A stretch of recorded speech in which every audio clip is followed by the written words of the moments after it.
Jerry met Lime almost by accident. She was standing in front of the markets again. Candles, wicks, colors, indicators stacked like tangled necklaces. For years, everyone told her, learn the patterns, respect the candles, squint harder. But there was always that quiet part of her that thought, Jerry, if I have to squeeze my soul this much just to read a chart, something's off.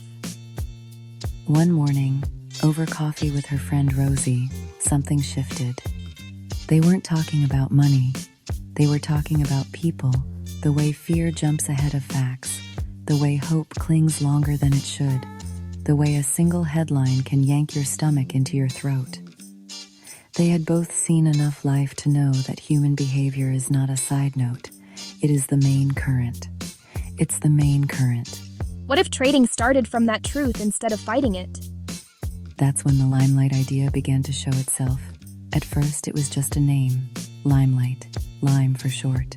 It didn't feel like a product. It felt like a place, a path, a Limeway.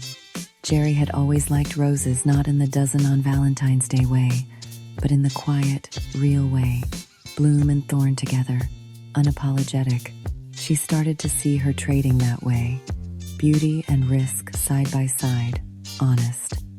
The old candle world didn't feel honest anymore. It asked her to pretend a single bar could see the future, petals guessing the whole garden.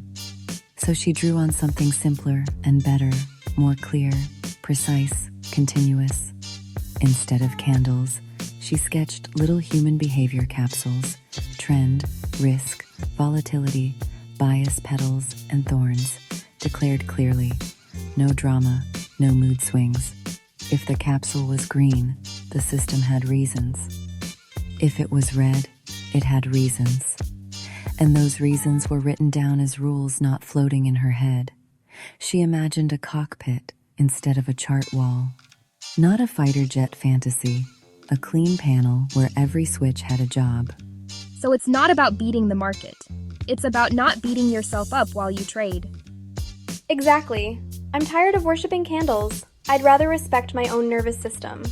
In the Limelight era, the story started with people. Lime's job was to catch the impulses before they became damage built from one-screen checklists, aligned tables, and missions stated in a sentence. A quiet morning, the capsules lined up in calm rows. A few missions active, most on standby, rules doing the heavy lifting.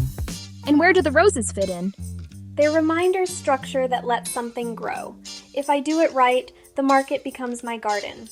In the end, Limelight was a way to cross from candle noise to capsule clarity, walking, on purpose, along a Limeway she chose.